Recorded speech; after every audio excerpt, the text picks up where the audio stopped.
welcome to Vantage This Week, a show where we recap the highlights of the week gone by. Donald Trump is back in the Oval Office and he is off to a quick start. He is promising the largest deportation program in U.S. history and cracking down on immigrants. But when it comes to China, Trump is changing his tune. Earlier, he was threatening tariffs on Beijing, but now he's talking about a trade deal. On the other side of the world, the Gaza ceasefire has begun and apparently there is a plan to relocate Gazan civilians to Indonesia. Why Indonesia of all places? We'll discuss that and tell you why our planet's magnetic North Pole is on the move. All this and more lined up. Let's get started.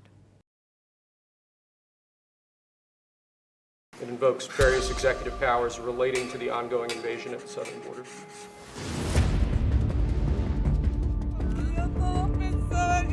Prosecution and possible application of force.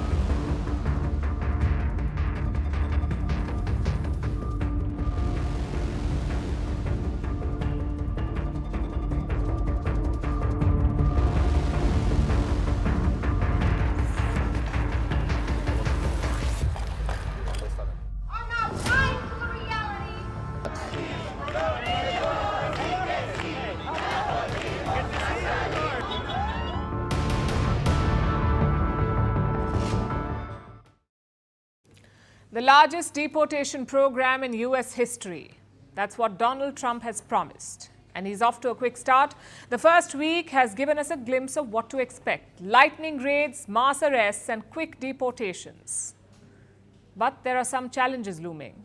Tonight we'll take a close look at Trump's showpiece policy, his crackdown on immigration. First, some numbers. U.S. agents arrested 538 illegal migrants yesterday. Hundreds of them were also deported. They were flown back to their home countries in military aircraft. Now that number may look impressive to you, more than 500 arrests in just one day.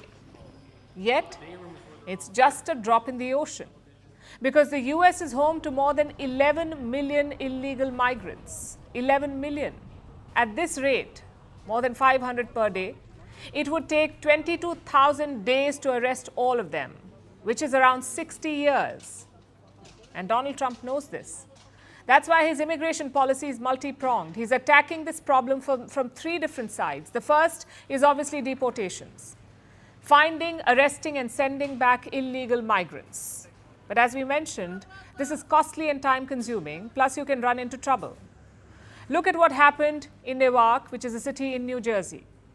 It is run by a Democratic mayor. It is also a sanctuary city, meaning this is a city that protects illegal migrants from deportation. On Thursday, U.S. agents raided a business there, that too without a warrant. Even U.S. citizens were rounded up in the raid. One of them was a military veteran. And this will be a problem for Donald Trump. He may get cooperation in Republican cities, but Democrats are going to push back, which brings us to his second angle of attack. Targeting birthright citizenship. That's a big incentive for migrants to enter the U.S. Let me explain this one. The U.S. Constitution guarantees citizenship for anyone born in America. Anyone, the status of their parents does not matter. Even if they're illegal migrants, their child born in the United States will be a U.S. citizen. That is the law. Donald Trump tried to ban that on Monday. But a U.S. court has blocked his decision. It has called the move blatantly unconstitutional. Trump says he will appeal it. Mr. President, a U.S. judge temporarily blocks the birthright citizenship order. Do you have any reaction? No, obviously we'll appeal it. They put it before a certain judge in Seattle, I guess, right? And there's no surprises with that judge. Well, this can play out in two ways. Trump can take this case all the way to the Supreme Court. This court has a conservative majority, so maybe they will side with him. If not, the U.S. Congress can pass a law to ban birthright citizenship. We are talking about amending the Constitution here. So the process is quite difficult. Trump needs a two-thirds majority in the U.S. Congress. After that, he needs two-thirds of all state legislatures to back it. As things stand, that's impossible. It's not going to happen, which brings us to Trump's third angle of attack, tightening the border. Hundreds of U.S. soldiers have been deployed to the Mexico border.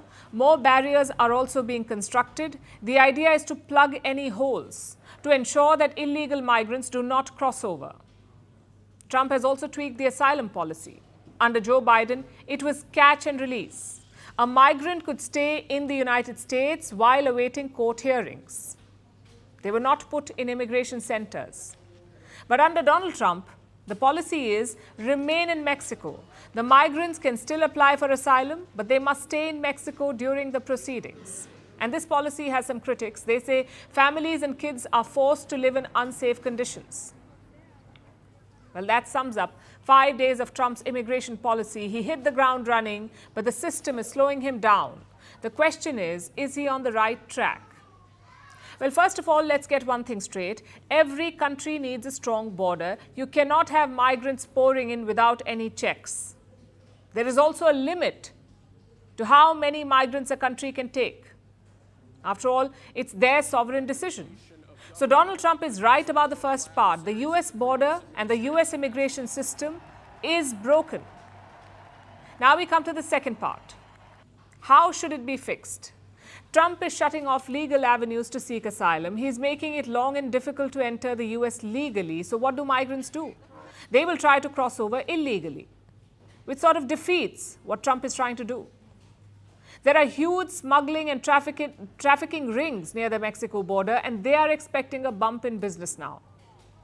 A better option is to take out the incentives.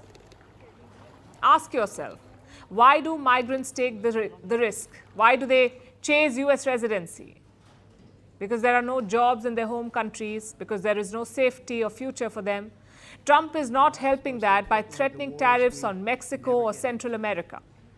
If he imposes tariffs, it is going to be counterproductive. So Donald Trump's goal is right, but his approach is flawed. This problem can only be solved with cooperation. You need bipartisan policies at home. You need partnerships in the neighborhood. Bullying or threatening is not going to help. So Trump's deportation plans are making everyone nervous. He isn't going easy on illegal immigrants. But when it comes to China, Trump seems to have had a change of heart and a clear change of tone. He is no longer threatening tariffs on China. Instead, he's talking about a trade deal. We'll also pass the Trump Reciprocal Trade Act, meaning if China or any other country is charging us 100 or 200% tariff or tax, then we will charge them 100 or 200% tariff or tax in return. In other words, it's an eye for an eye. We have one very big power over China, and that's tariffs. And they don't want them, and I'd rather not have to use it. It is a complete U-turn from 200% tariffs to a trade deal. A few weeks ago, a trade war seemed inevitable. Trump picked a team packed with China hawks. He himself announced plans to raise taxes on Chinese imports. But as he completes 1 week in office, Trump is yet to act on these threats. Instead, he's talking about cutting a deal. And he's said to be keen on visiting China soon. The US president is making clear overtures, and Beijing is responding. In terms of foreign trade, we do not pursue a trade surplus. We are willing to import more competitive and high-quality products and services from abroad to promote balanced trade development. That was addressed to Donald Trump. The Chinese vice premier spoke about balancing the trade relationship. He addressed Trump's biggest concern. Trump often says that China is stealing from America, that the current trade relationship benefits China alone. So Beijing is now talking about balancing trade ties and, by the looks of it, averting a trade war. But with Donald Trump, you never really know for sure. It's like his policy depends on his mood. So no fight today, but there's no telling what tomorrow will bring, and Beijing understands this. Trump is impulsive and sometimes incoherent. Even as he talks about a trade deal, he hasn't dialed down his rhetoric. How much will the We're tariff- thinking about that too. We're talking about a tariff of 10% on China based on the fact that they're sending fentanyl to Mexico and Canada. How soon? How soon on those tariffs? Probably February 1st is the date we're looking at. For Mexico and China, we're talking about approximately 25%. It is hard to predict what Donald Trump is going to do next. So China only has a narrow window to strike a deal with Washington because, let's face it, China needs this deal more than the United States. The US is China's biggest export market. In 2023, the US bought Chinese goods worth over $500 billion. Donald Trump's tariffs are meant to target these very exports. And China's struggling economy cannot afford additional taxes. It cannot lose the US market. American companies are already rethinking their presence in China. A record number of them want to leave. That's the finding of a new survey. It was published by the American Chamber of Commerce in China. This survey establishes a growing trend of foreign companies wanting to leave China. 30% of American companies in China are said to be unhappy. They're exploring alternatives for the supply of their goods and for their manufacturing facilities. Some companies have already moved out, others are working on an exit plan. In 2020, just 15% of the companies wanted to shift from China. 5 years later, those numbers have doubled. So what is driving this trend? Why do American companies in China want to leave? One big reason is the trade tension, the unpredictability around US-China ties, especially on the trade front. So companies want an exit. They don't want the risk. But where will they go? They're exploring other Asian nations, and de-risking from China is back in focus. This is a term that was mainstream during the pandemic when the world's overdependence on China left many countries without essential supplies. So governments and businesses started rethinking their supply chains. Instead of leaving China entirely, they moved some of their facilities out, and emerging markets benefited from the shift in the first round. Countries like Vietnam and Malaysia. They benefited. India too was part of this conversation, but New Delhi was slow to capitalize on these opportunities. Now, India has another chance, with another exodus from China underway. Indian businesses are looking to make gains, specifically Indian exporters. They want to expand their presence in the US. They're holding talks with trade organizations in America. And which sectors stand to gain from this? Textiles, leather, chemicals, electronics, auto parts and toys. These sectors have significant potential to grow. They can generate more business in the United States, and India must take the long view on this. It should incentivize Indian exporters. If trade talks between China and the US fail, India should be ready to capitalize and position itself as a strong alternative.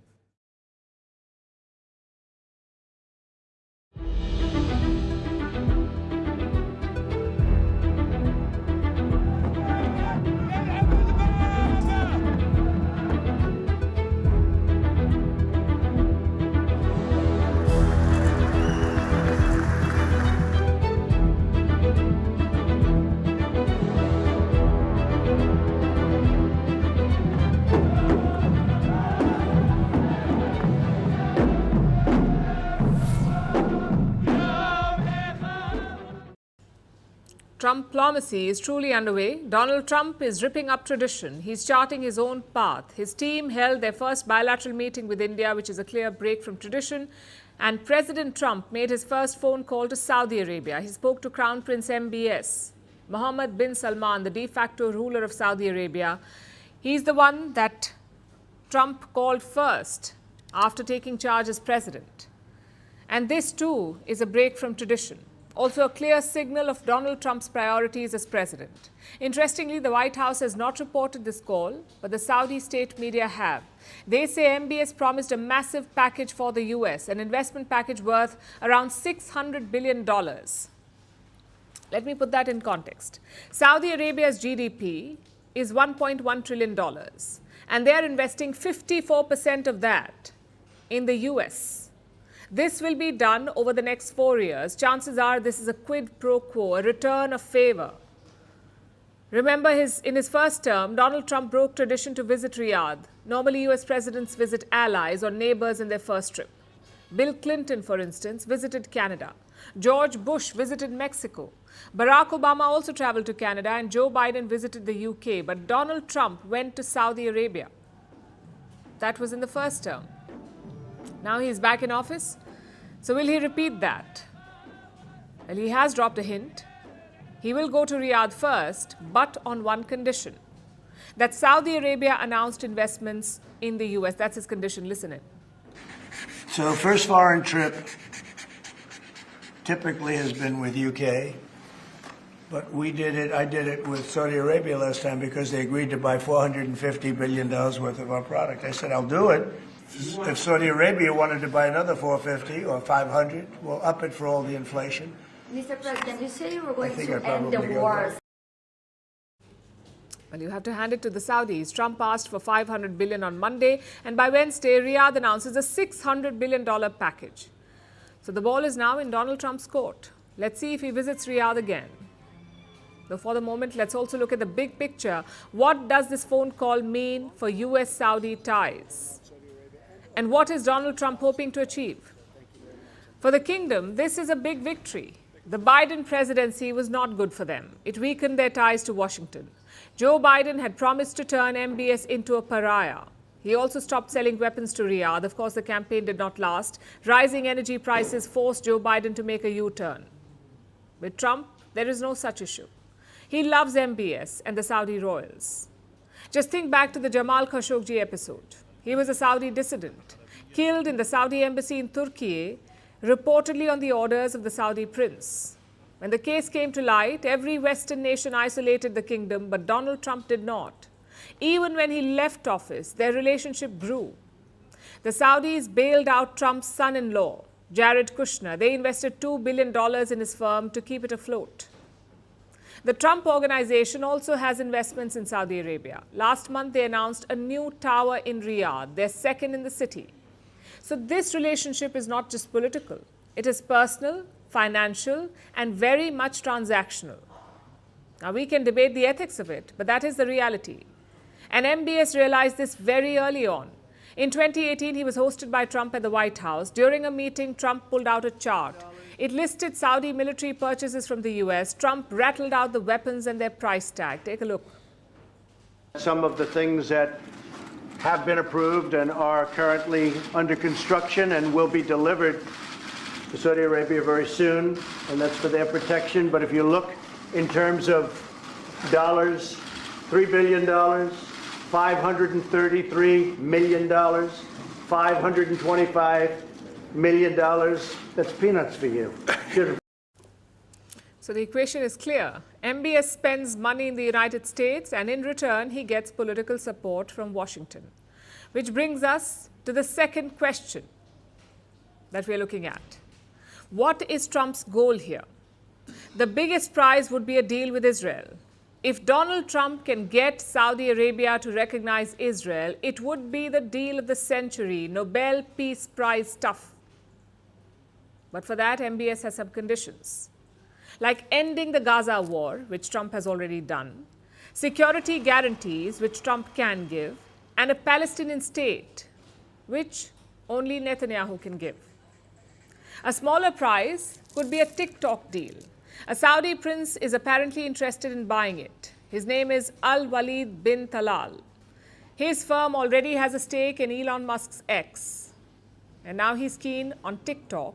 Again, there is one condition. He doesn't want to buy the whole thing himself. He only wants a stake if Musk or another American buys it. Basically, he's willing to pitch in. But knowing Trump, his focus will be on the big prize, on an Israel-Saudi deal. But can he force Netanyahu to accept a Palestinian state? It will be a lot harder than the Gaza deal. You see, Netanyahu was betting a lot on Trump's return. He talked about taking the fight to Iran. He talked about toppling the Iranian regime. But Saudi Arabia may not be too keen on that. They're wary of Iran-backed Houthis in Yemen. In the past, the Houthis have attacked Saudi refineries. If Tehran is targeted, they could do so again. Plus, Riyadh has reset its ties with Iran. They have no reason to rock that boat. So Trump definitely has his work cut out for him. He's dealing with a vastly different West Asia from his first term. The players may be the same, but their priorities have shifted. Let's see if Trump's give-and-take tactic can cut through the complexities. Donald Trump's first day was all about shock and awe. He shook things up at home. On the second day, the focus shifted to diplomacy. Trump's Secretary of State was sworn in yesterday. His name is Marco Rubio. And his first official engagement, a Quad meeting. Rubio met with foreign ministers from India, Japan and Australia. It was a signal of Donald Trump's priorities. He clearly wants to focus on the Indo-Pacific. And within that, India tops the list. Because after the Quad came the bilateral talks. Rubio's first meeting was with India's External Affairs Minister, Dr. S. Jaishankar. Now, this is a break from tradition. Incoming secretaries usually meet US allies, maybe a NATO partner country, or a neighbor like Canada, or a treaty ally like Japan. India is none of that. Yet Rubio picked Jaishankar for his first meeting. Again, it's a signal of priorities. We saw that during the inauguration as well. Minister Jaishankar was seated in the front row, right in front of Donald Trump. The foreign ministers of Australia and Japan were seated a couple of rows back.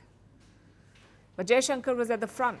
He was sitting beside the president of Ecuador, a head of state. So clearly, the new US president is making an effort. He is reaching out to New Delhi, which brings us to the talks. What did Jaishankar and Rubio talk about? Jaishankar said that regional and global issues were discussed in the meeting. He also noted that Rubio is an advocate for closer ties with India. The US statement was more detailed. The statement about the meeting, it called for more cooperation in specific areas like emerging technologies, defense, energy, and the Indo-Pacific. Rubio also flagged an issue of concern with Jaishankar, that of irregular migration. A lot of Indians have been trying to illegally enter the US. Since 2020, around 170,000 have been caught. Indians are the largest group of illegal migrants outside the Western Hemisphere. So Trump wants to work on that and looks like India is open to it. Reports say New Delhi is planning to take back 18,000 illegal migrants. The first step is to identify and verify them. After that, they can be deported. And it's clearly a calculated move because India's priority is not illegal migration. India's priority is skilled legal migration, namely the H-1B visas. These are temporary work visas issued by the US. American tech companies use a lot of them. And Indians are the top beneficiaries. In 2023, Indians made up 75% of all H-1B visas.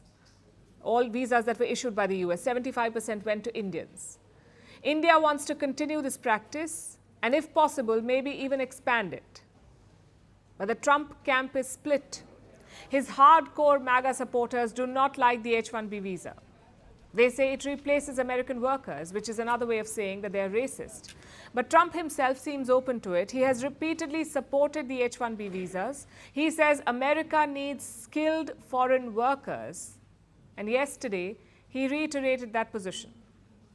I like both sides of the argument, but I also like very competent people coming into our country, even if that involves them training and helping other people that may not have the qualifications they do.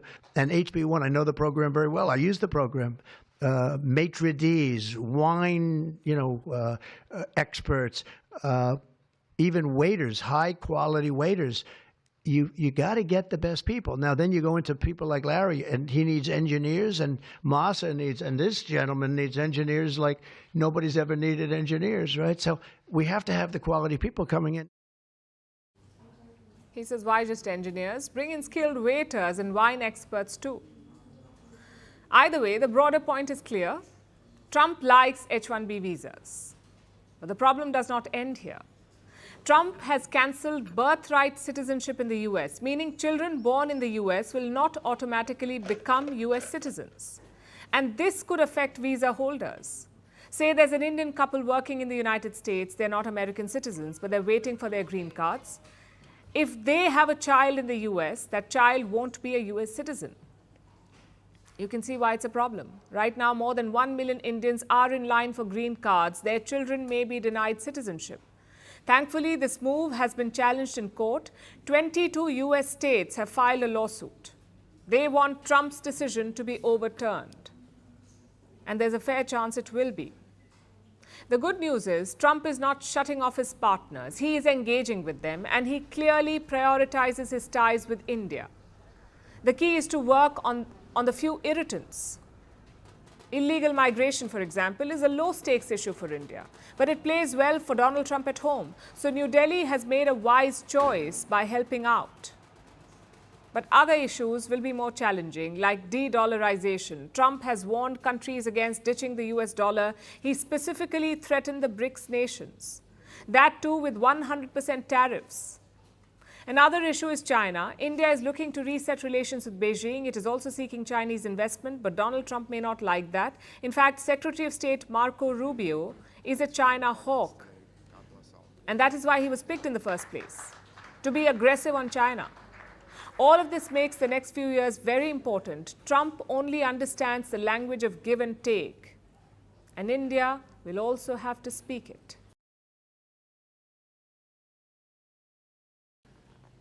Donald Trump attended 3 balls yesterday. One of them had a strange guest. He was lurking around like a dementor from Harry Potter. His vibe, weird/creepy. The man was Gurpatwant Singh Pannu, leader of Khalistani group Sikhs for Justice. He attended Trump's Liberty Ball yesterday. As the crowd shouted USA, Pannu shouted Khalistani slogans. Take a look at this first.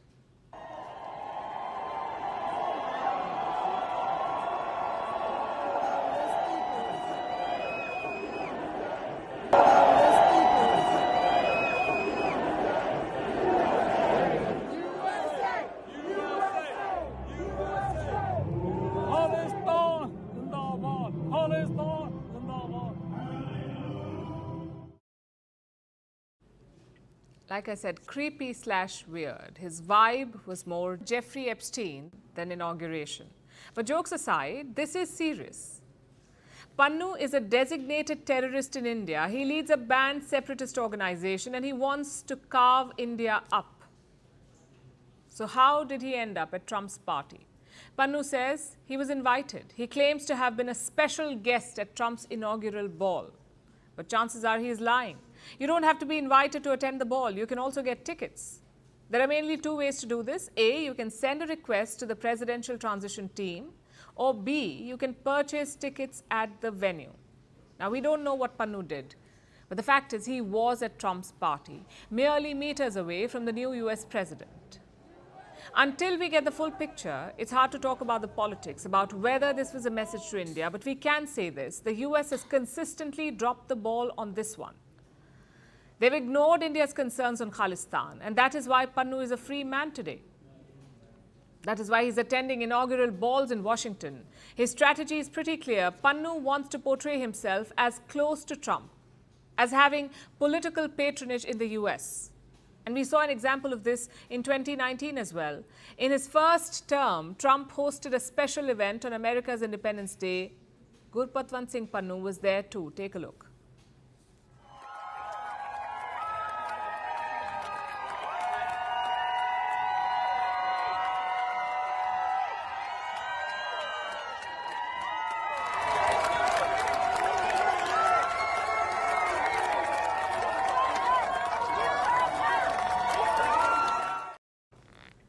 Even the caption is the same. Pannu called himself a special guest. If you add these two, a pattern emerges, a trend of Pannu attending key events hosted by Donald Trump.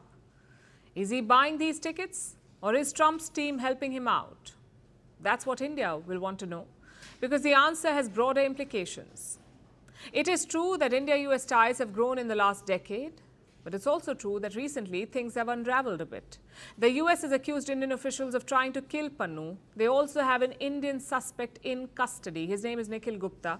In addition, US prosecutors have implicated an Indian intelligence official, Vikas Yadav, who also faces charges in India. The question is, will Trump continue this investigation or will he abandon it? There is no public record of Trump's Khalistan policy. The only indications are his cabinet picks. Trump's national security advisor appears sympathetic to India's concerns. His name is Mike Waltz. As a lawmaker, he criticized Khalistani violence. But Trump's assistant attorney general is the opposite, an Indian-American lawyer named Harmeet Dhillon. She is a known Khalistani sympathizer. I'm afraid this is not enough to draw conclusions, so India must be prepared for all scenarios. You cannot assume that Donald Trump will crack down on Khalistanis. You need to give him a reason to do that. Make a case against Khalistani groups. Show their links to Justin Trudeau in Canada and expose their appetite for violence. This is a good chance for India to take control of the narrative. Trudeau is heading out in Canada. Biden is gone from the White House. So now is the time to press the advantage, to turn the tables on Pannu and company.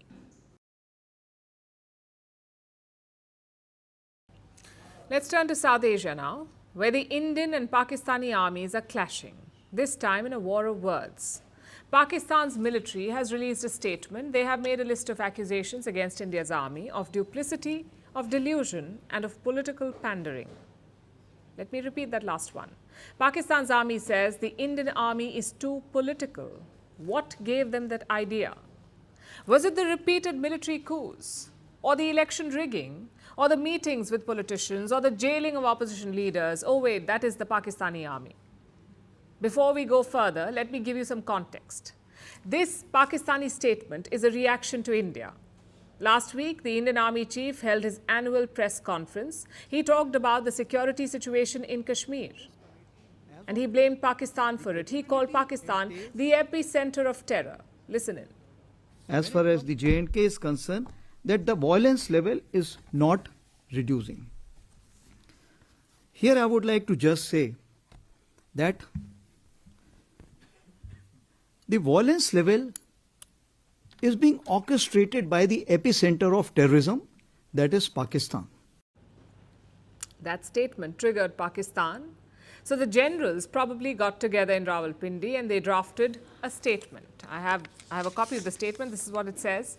Insinuating Pakistan as the epicenter of terrorism is not only contrary to facts, but also an exercise in futility to beat the dead horse of India's default position, blaming Pakistan for indigenous reaction to state-sponsored brutality.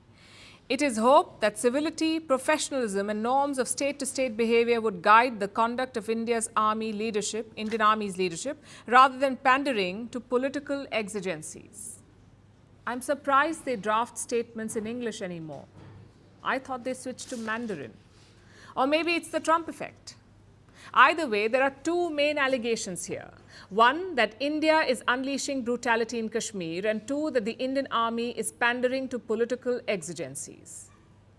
Let's quickly look at the first one. The unspeakable brutality of the Indian state, so brutal that 2 free and fair elections were held in 1 year, both national and regional. So brutal that almost 64% Kashmiris turned out to vote, and so brutal that an opposition party is ruling the state. No rigging or repression. The people of Kashmir chose their government. Now look at Pakistan-occupied Kashmir. An energy crisis in the middle of harsh winters, no jobs for the youth, and brutal crackdowns by the police. So please spare us the lectures. The second allegation is about politicization. Look at the irony of it. When somebody accuses India, where does the reaction come from? The Ministry of External Affairs. We saw that when Canada made allegations against India. The Indian army did not respond to it. The foreign ministry did. Because that is how civilian regimes work. But clearly not in Pakistan. Over there, the army responds to foreign allegations. It's an open admission of their political role. And not like it's a secret. Pakistani generals run the show in Islamabad. They meet businessmen, they run businesses, they coordinate investment policies, they talk to opposition leaders, and they fly abroad to meet allies and partners. And don't forget the coups. 3 military takeovers in 7 decades. That's the guarantee you get with Pakistan's army. You can bet on them to lose wars and topple prime ministers. If only they did their actual job. Maybe then the Taliban would not be running riot. Yet who do they accuse of politics? The Indian army. They're reminding Indian officers of civility and professionalism. Well, we've got an idea. When Pakistan surrendered in the 1971 war, India had to hold prisoners of war. Nearly 93,000 Pakistani soldiers. They were returned after nearly 3 years in India. Maybe ask them about the Indian army's professionalism. both on the battlefield and after. The truth is, this is typical Pakistani policy. Project their failures onto India. But newsflash, India has moved on. The people of Kashmir have moved on. They're getting investments, jobs, and world-class infrastructure. Meanwhile, Pakistan is stuck in the last century. We're leagues and worlds apart now. Petty statements won't change that. Now let's turn to West Asia. You know that a ceasefire is underway in Gaza. Hamas is releasing Israeli hostages. In exchange, the Israelis are releasing Palestinian prisoners. The guns have mostly fallen silent, and the world anxiously awaits the conclusion of 15 months of war. But what happens after that? What happens to war-torn Gaza, which is mostly rubble at this point? Gaza will have to be rebuilt, and that's hard to do when you have millions of displaced people all over. This ties in with a new report that is doing the rounds, with a rather alarming title. Apparently, there's a plan to relocate Gazan civilians all the way to Indonesia. Here's how the story came about. There was an interview with a member of Donald Trump's transition team, an unnamed source from the incoming US administration. The source was talking about Trump's new envoy to West Asia, Steve Witkoff. Witkoff was reportedly instrumental in getting the Gaza ceasefire deal signed. He flew down to Israel on Sabbath, a holy day for Jewish people, and demanded to see Prime Minister Benjamin Netanyahu. Witkoff reportedly pressured Netanyahu into meeting and then into accepting the ceasefire deal.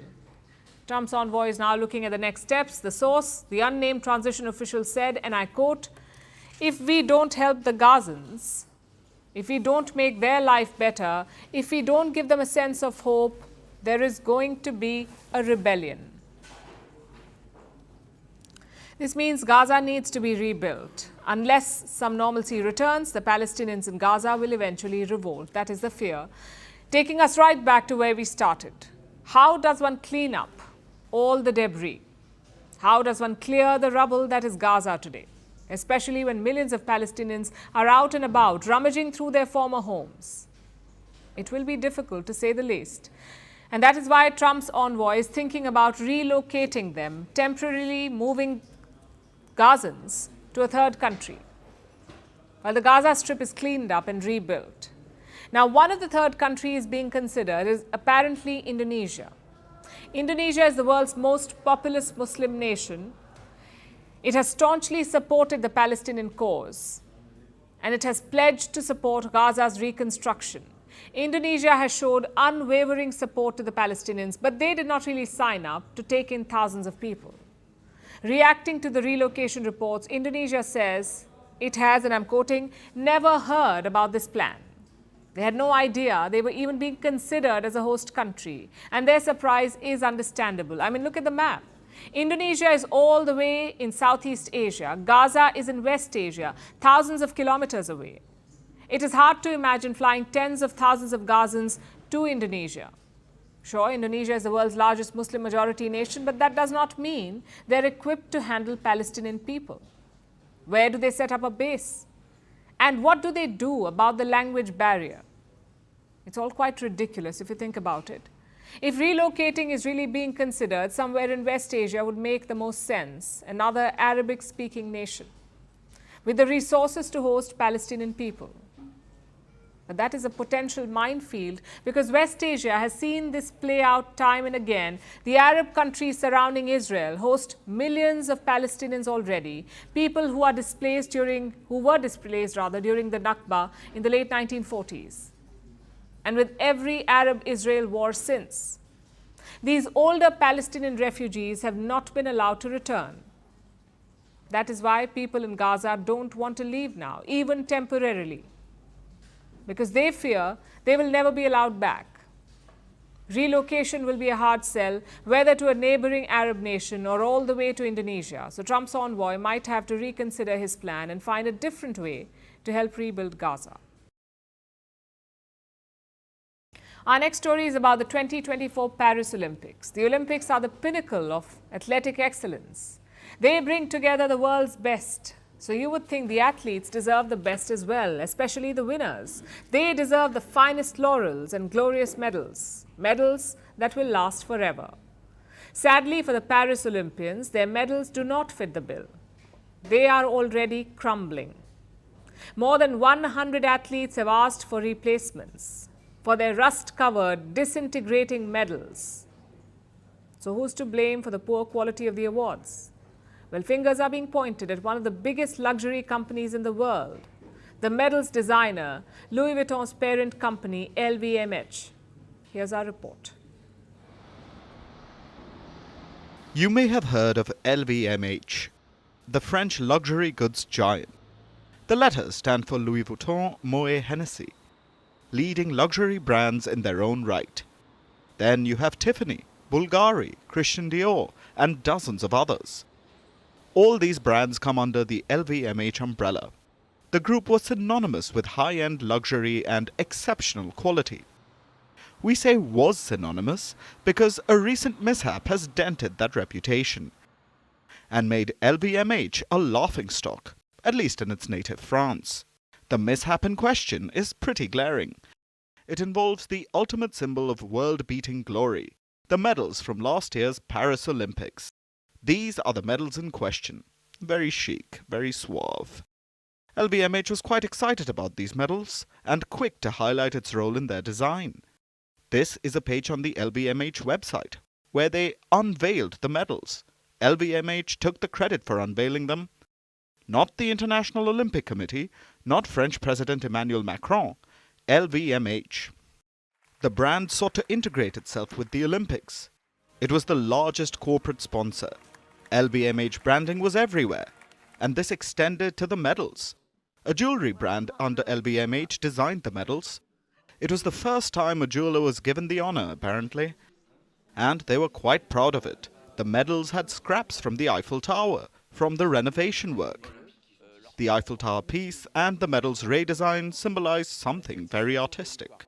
But apparently, what they don't symbolize is sturdiness. Because look at some of the medals now. Olympians have taken to social media to display their rusting medals. Over 100 athletes have lodged complaints with the International Olympic Committee. They're all asking for replacements. How did this happen? How did the world's premier luxury house get things so wrong? Well, LVMH is pointing the finger at Monnaie de Paris. It's a French mint. This mint was responsible for actually making the medals, for executing the LVMH design. The mint has also taken responsibility for the defects. They say it was a problem with the varnish, the coating used to prevent rusting. Apparently, the mint was forced to change the varnish formula at the last minute because of European Union regulations banning a toxic chemical. Their new varnish clearly didn't work well. And so now we have dozens of rusty, crumbling Olympic medals. LVMH has been relatively quiet during this whole fiasco, refusing to take blame for their partner's shortcomings. While unveiling the medals, the LVMH website didn't give any credit to the partner. It hogged all the plaudits. But when it comes to blame, suddenly it's all the mint's fault. That's quite the way to protect brand reputation. Let's see if LVMH customers agree.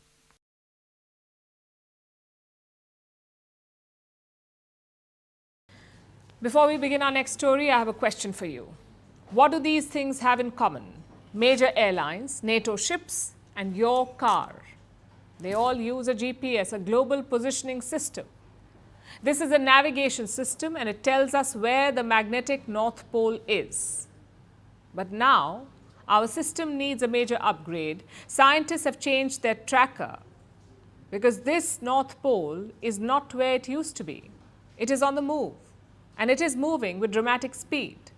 Our next report tells you why. This is our planet Earth, and this is the top of the world. In the middle of the Arctic Ocean, this is the North Pole, the geographic North Pole, also known as the true North. Now, what also remains true is that marking the North Pole is quite challenging because the area is covered by sea ice, which is constantly moving. Yes, for theoretical purposes, its geographic location is fixed. and this is crucial for us to tell us when the world is upside down.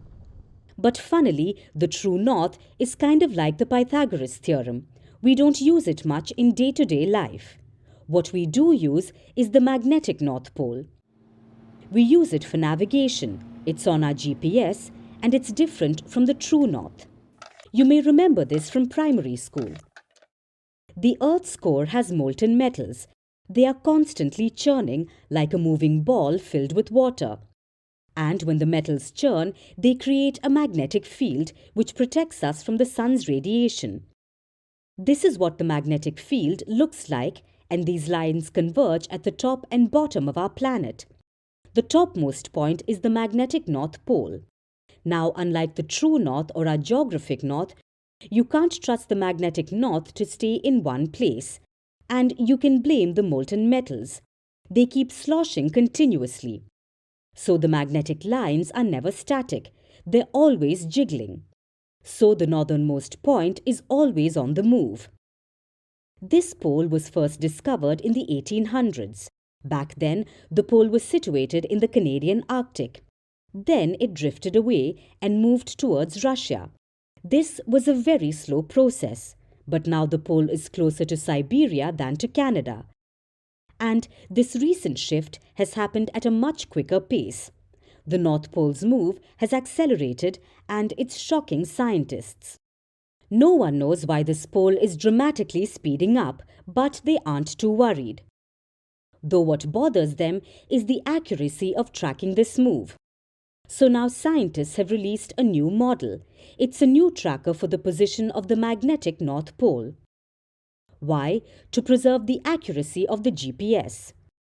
So now, airlines, ships, militaries, and even your GPS system, they're all upgrading the tracking software to keep up with the moody magnetic North Pole. Hopefully, Santa Claus has received the message. Or by next Christmas, he may be a lost clause, pardon the pun.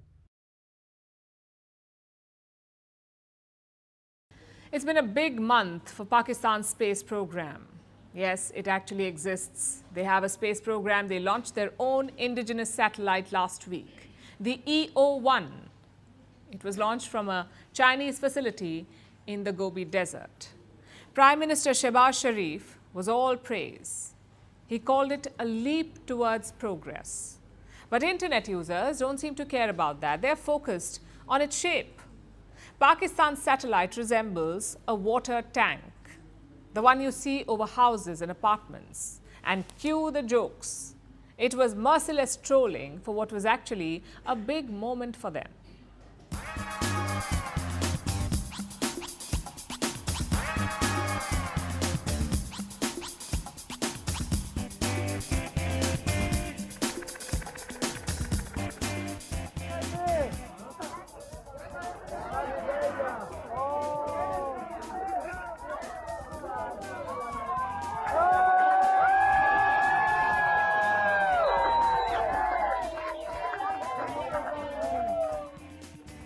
सारी दुनिया चांद पे जाते है, हम सीधा सूरज पे जाप। नहीं नहीं बेटे, सूरज तो बहुत गर्म होता है।